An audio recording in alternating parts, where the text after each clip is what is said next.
इसके बाद जिन्हें हम हिंदी के कवि सम्मेलनों में अनेक चैनल पर देखते हैं, सुनते हैं, धूमिल कहते हैं कि शब्दों जो जीते हैं, शब्दों जो जिलाते हैं, उनको मेरा सलाम है। लोहे का स्वाद अगर पूछना है तो लोहार से मत पूछो, उस घोड़े से पूछो जिसके मुंह में लगाम है। चेतन चर्चित को मैं यहाँ पर आमंत्रित कर रहा हूँ, वो यहाँ पर आए। हिंदी का बड़ा नाम चेतन चर्चित, चेतन चर्चित हिंदीच्या माध्यमातून, मराठीच्या माध्यमातून संपूर्ण देशामध्ये पोहोचलेलं नाव चेतन चर्चित। आंदोलन समाप्त। मैं एक बात कहूं, इधर वालों ने पूरा मुशायरा बना रखा है। जिंदाबाद मेरे भाई, आई लव यू।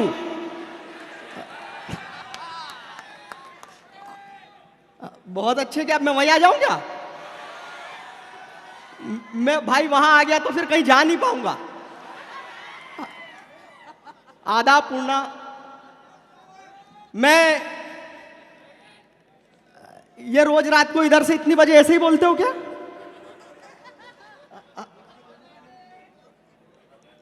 मैं एक बात कहना चाहता हूं।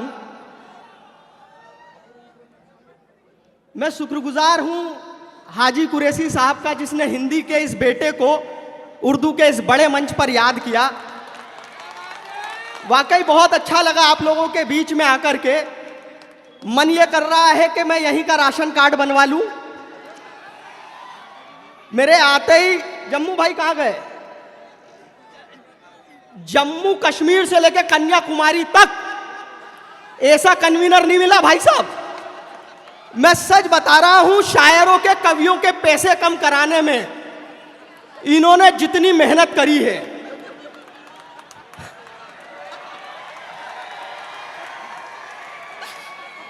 अपनेपन की आंच में 50 का काम 5 में। मैं सच बता रहा हूं, मुझसे आते ही पूछा इन्होंने, आते ही पूछा।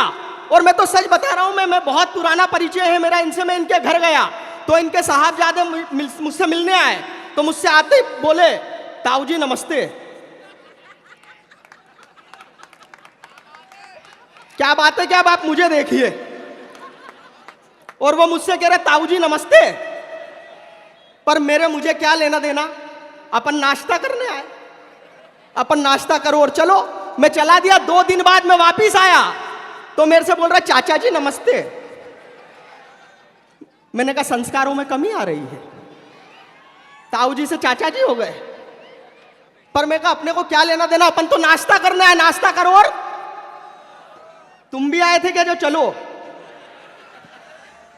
मेरे भाई 3 दिन बाद मैं वापिस गया तो इनके साहबजादे मुझसे बोल रहे मामा जान नमस्ते। मैंने कहा यार इसे रिश्तों के बारे में कुछ नहीं पता है, आज मैं इसे बताऊंगा। यहीं बैठे हैं वो। मैंने कहा आज मैं इन्हें बताऊंगा। तो मैंने कहा देखो भाई, जब मैं पहली बार आया तो आपने मुझसे कहा ताऊ जी नमस्ते। दूसरी बार जब मैं आया तो आपने कहा चाचा जी नमस्ते। अभी मैं आया तो सीधे मामा जी नमस्ते। आपको रिश्तों के बारे में कुछ नहीं पता है, मैं बताता हूं। वो बोला आप रहने दो, मैं पूर्णा का हूं, मैं ही बताता हूं। मैंने कहा फिर बताओ। बोले जब आप पहली बार आए तो अब्बा जान बोले चेतन चर्चित जी आए हैं, मुझे लगा आप उम्र में बड़े होंगे, इसलिए मैंने ताऊ जी नमस्ते कहा। दूसरी बार जब आप आए तो बोले चेतन चर्चित आया है, तो मुझे लगा आप उम्र में छोटे हैं, इसलिए मैंने चाचा जी नमस्ते कहा। अभी जब आप आए तो वो बोले, वो साला फिर आ गया।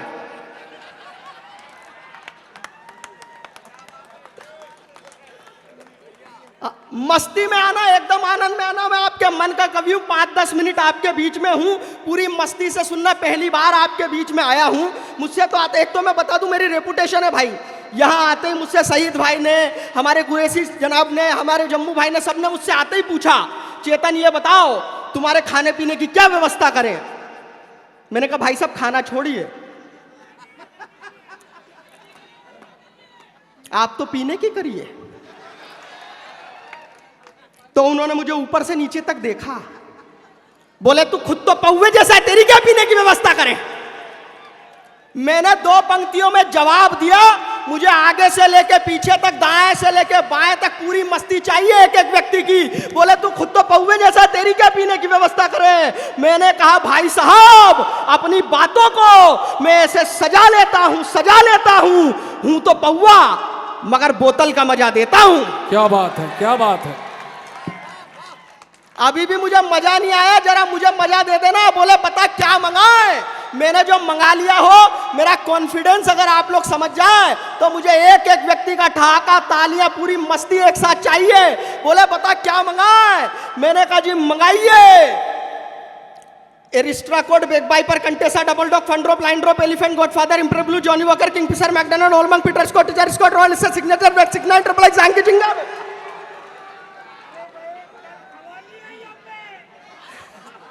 ये बोल रहे इतने सारे ब्रांड। मैं कह रहा भाईजान ये तो ब्रांड है, अगर वैरायटी बताऊं तो वाइन, विस्की, बियर, रम, जीन, वोडका, ताड़ी, इसको शैंपेन, काजू फनी, ठंडा, ब्रांडी, कुलरिया, मौड़िया, ठाटिया, राटिया। आप पर जैसे आप बोल रहे हो मुझे लग रहा है आप देसी वाले हो। क्या बात है। मजा आ रहा है? मुझे भी आ रहा है। बस ये मस्ती चाहिए मुझे, आप लोग ऐसी मस्ती देंगे। मैं सच बता रहा हूं, मैं बचपन से बहुत समझदार रहा। मैं तो हिंदी का कवि हूं, लेकिन वाकई में आप लोगों के बीच में मैं एक बात कहते हुए मुझे कोई गुरेज नहीं है कि आज भी उर्दू मुशायरों में तहजीब और अदब जिंदा है साहब, आप लोगों की वजह से। बहुत मन से आप लोग सुन रहे हैं, मैं तो सच बता रहा हूं। मैं बचपन से ही बहुत समझदार रहा। हमारे तो मास्टर जी वो निबंध लिखने को देते थे, हिंदी में निबंध लिखने को, हिंदी सब जान रहे हैं, हिंदी में निबंध लिखने को देते थे। वो दिवाली पे निबंध लिखो, इस पे निबंध लिखो। वो निबंध लिखने को दिया उन्होंने, दिवाली पे निबंध लिखो। तो मैंने निबंध लिखा, मेरी समझदारी देखना और मस्ती में आना। मैंने निबंध लिखा, दिवाली हमारा प्रमुख त्योहार है, दिवाली हमारा प्रमुख त्योहार है। इस दिन हम दिए जलाते हैं, पटाखे फोड़ते हैं, लेकिन कुछ लोग इस दिन जुआ खेलते हैं। जुआ खेलना अच्छी बात नहीं है, हमें जुआ नहीं खेलना चाहिए। मैंने कॉपी जमा कर दी। मास्टर जी को मेरी बात बहुत बढ़िया लगी। क्या बढ़िया कहा, जुआ नहीं खेलना चाहिए। 10 में से 10 नंबर दिए मुझे। क्या बात है नहीं भाई साहब, अगले महीने फिर आ गया। इस बार निबंध बदल दिया, बोले होली पे लिखो। मैंने फिर लिख दिया, होली हमारा प्रमुख त्योहार है। इस दिन हम पुराने कपड़े पहनते हैं, रंग लगा करके रंगों का त्योहार मनाते हैं, लेकिन कुछ लोग इस दिन भी जुआ खेलते हैं। जुआ खेलना अच्छी बात नहीं है, हमें जुआ नहीं खेलना चाहिए। मैंने कॉपी फिर जमा कर दी। मास्टर जी को मेरी बात फिर बढ़िया लगी, उन्होंने फिर 10 में से 10 नंबर दिए। लेकिन वो मेरी ट्रिक समझ गए कि हर बार जुआ फंसा के 10 में से 10 ले जाता है। अगले महीने के टेस्ट में उन्होंने तय करा के देखता हूं कैसे जुआ फंसाता। उन्होंने निबंध लिखने को दिया, बोला पेड़ पे लिख। मैंने फिर अपना दिमाग लगाया, मैंने लिखा पर्यावरण की सुरक्षा के लिए पेड़ लगाना बेहद जरूरी है। पेड़ कार्बन डाइऑक्साइड लेकर के ऑक्सीजन छोड़ती है, लेकिन कुछ लोग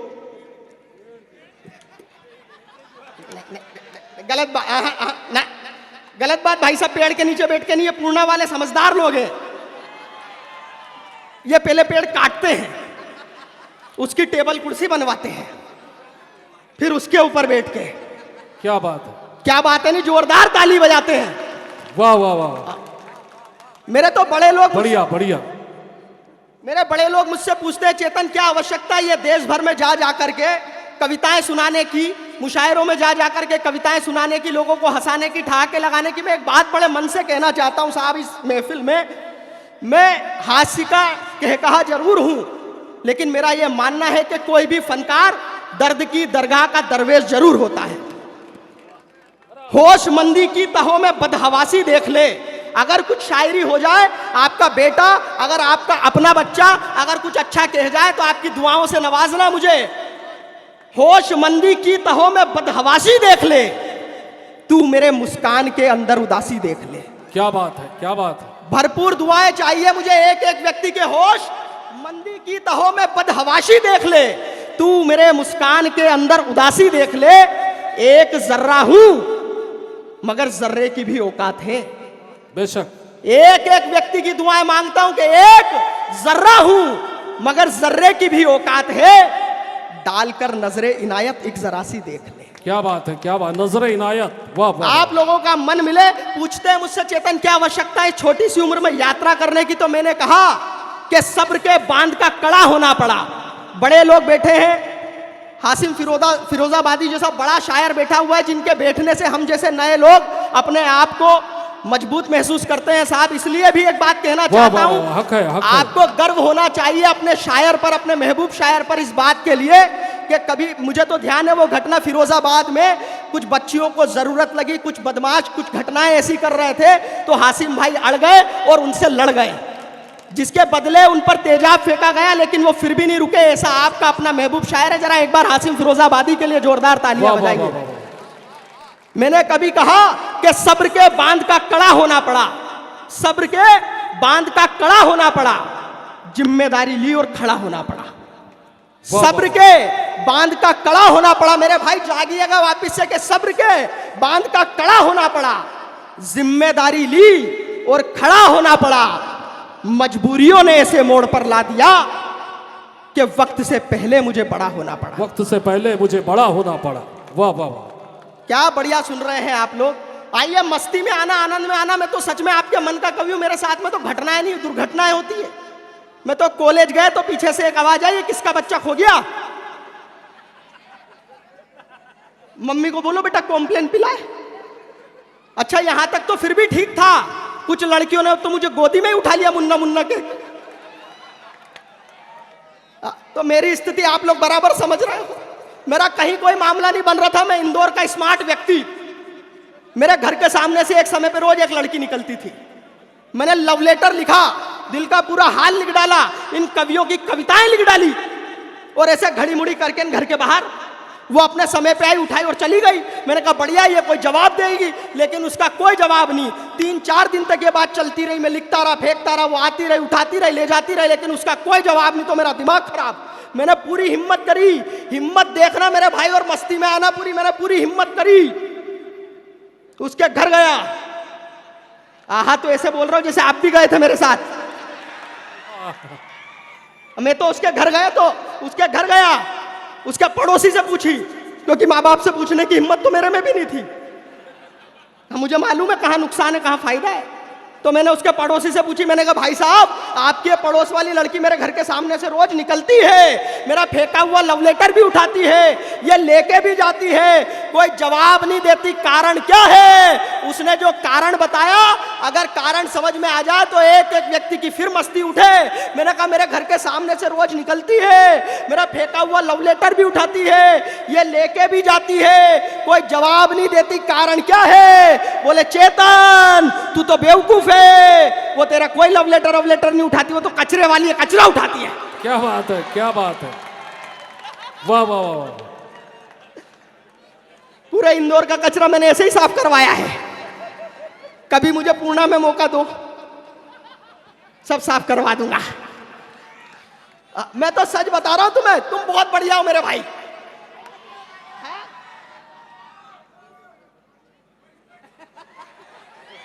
मेरे भाई, अच्छा तुम भी कचरा उठाने साथ चलोगे? ऐसी हरकतें मत कर यार, क्योंकि फिर वो गाना बजाना पड़ेगा, गाड़ी वाला आया घर से। और मेरे को गाड़ी चलाना नहीं आती, क्योंकि मेरे पैर नहीं पहुंचते, मेरी दिक्कत ये। मैं तो सच बता रहा हूं आपको। गाड़ी से मुझे याद आया, वो मामला मेरा वहीं खत्म हो गया, एक बार फिर बन गया। तो मैं अपनी प्रेमिका के साथ में, अपनी गर्लफ्रेंड के साथ में गाड़ी में, बस में सफर कर रहा था। तो मैं खिड़की वाली साइड बैठा, वो बगल में बैठी। वो कंडक्टर आया, बोले ticket ticket ticket madam ticket. उसने पैसे निकाले, बोले दोनों की दे दो। उस कंडक्टर ने उसकी तो फुल टिकट दी।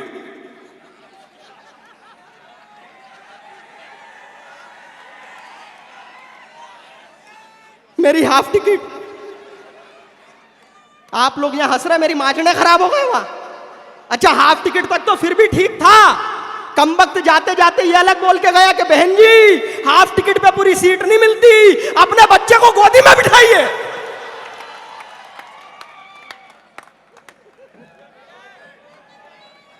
ये जनाब, मैं जानता हूं इस देश में केवल कुर्सी की ही लड़ाई है, लेकिन आप तमाम बड़े लोग हैं, हाँ? मेरे को तो मालूम है, मैं बढ़िया ही कर रहा हूं। मैं एक बार भाई साहब के लिए भी, जनाब के लिए भी तालियां बजाइए। इस मुशायरे को इतने वर्षों से करवाते रहे हैं। मेरे से तो आते ही इन्होंने एक बात पूछी, आते ही पूछी कि चेतन भाई, मैंने आपको बहुत पहले YouTube पे देखा था, तब भी ऐसे ही थे दुबले पतले, अब भी ऐसे ही हो, राज बताओ। मैंने कहा राज छोड़ो, मैं आपका वजन कम करवाने का तरीका बता सकता हूं। बोले बताओ। मैं तरीका बता रहा हूं, मस्ती में आना आप भी पूरी। बोले अच्छा। मैंने कहा आपका वजन मान लो धरती पे 100 किलो है, चांद पे 36 किलो रह जाएगा, मंगल ग्रह पे जाओगे तो 16 किलो रह जाएगा। इसका मतलब आपका वजन ज्यादा नहीं है, आप बस गलत ग्रह पर हैं। तो मस्ती में आना चाहिए बस। मैं तो सच बता रहा हूं आप लोगों को। मेरे साथ में मामले इतने गजब गजब के होते हैं। मेरे तो पिताजी ने, मेरे पापा जी ने, अब्बा जान ने बचपन में ही समझा दिया था। बोले बेटा देख, तेरी हाइट तो बड़ी नहीं, पर तू बातें बड़ा चढ़ा करके बताना, बड़ा चढ़ा करके बताना। जैसे गलती से भी ये मत बता देना कि तू 10वीं फेल है, बड़ा चढ़ा करके बताना, बताने कि तूने MBA किया है। मैंने कहा ठीक है पिताजी, समझ गया। बोले ना, एक बार में समझता ही नहीं है। जैसे वो लड़की वाले आए, रिश्ता तय करें, दहेज में मोटरसाइकिल देने की कहें तो बड़ा चढ़ा करके कार मांगना। मैंने कहा ठीक है पिताजी, समझ गया। वो लड़की वाले आए भाई साहब मेरे पास में, लड़की के पिताजी मेरे आमने सामने, मैंने चश्मा लगाया हुआ था। उन्होंने मुझसे आते ही पूछा ये चश्मा नंबर का है क्या? मैंने बड़ा चढ़ा करके बता दिया। 5 साल से अंधा हूं, आजकल दिल्ली रहता हूं, थोड़ी देर बाद मुझे खांसी आ गई। तो उन्होंने मुझसे फिर पूछा खांसी हो रखी है क्या? मैंने फिर बड़ा चढ़ा करके बता दिया। 10 साल से टीबी है। पूरी मस्ती अगली बात पे लेना, मुझे विश्वास है तुम लोगों पे, पूरी मस्ती लेना। थोड़ी देर बाद उन्होंने मुझसे फिर पूछा हमारी बेटी तो पसंद आई ना? मैंने फिर बड़ा चढ़ा करके बता दिया मां पसंद आई है। जैसे भाईजान हंसे हैं, मुझे लग रहा है इन्हें भी मां ही पसंद आई थी।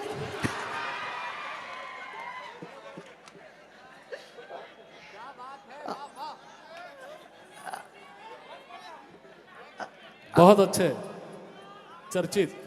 आप लोगों के हंसते मुस्कुराते चेहरे देख करके यकीन जानिए ऐसा लग रहा है कि मेरे सामने पूरा हिंदुस्तान हंस रहा है। वाह वाह वाह वाह वाह, बहुत अच्छे, बहुत अच्छे। देवल आशीष साहब ने कहीं कहा था कि मोहब्बत के शहर का आबोदाना छोड़ देंगे क्या? ऐसी महफिलें होती रहनी चाहिए साहब। मुझे तो ध्यान है, मैं जब यहाँ आया तो मुझे बताया गया कि बीते 32 सालों से ये मुशायरा चल रहा है। इतनी मेरी उम्र नहीं है। मोहब्बत के शहर का आबोदाना छोड़ देंगे क्या? जुदा होने के डर से दिल लगाना छोड़ देंगे क्या? क्या बात? मोहब्बत के शहर का आबोदाना छोड़ देंगे क्या? जुदा होने के डर से दिल लगाना छोड़ देंगे क्या? जरा सा वक्त क्या बदला के चेहरों पे उदासी है, गमों से खौफ खाकर मुस्कुराना छोड़ देंगे। क्या बात है, क्या बात है। आप लोगों की मस्ती जिंदाबाद है। मैं सच बता रहा हूं, मेरे साथ में घटनाएं नहीं दुर्घटनाएं होती है। मेरे पिताजी ने वो पंडित के पास गए मेरी कुंडली दिखाने, बोले पंडित जी इसकी हो नहीं रही है, कोई भी मामला तय होता है बिगड़ जाता है, पंडित जी देख के बताइए क्या क्या दिक्कत है। वो पंडित ने कुंडली देखी और बोल रहा 2050 तक कोई योग नहीं है, 2050 तक कोई योग नहीं है। मैं तुरंत बोला फिर? बोले उसके बाद जरूरत नहीं है।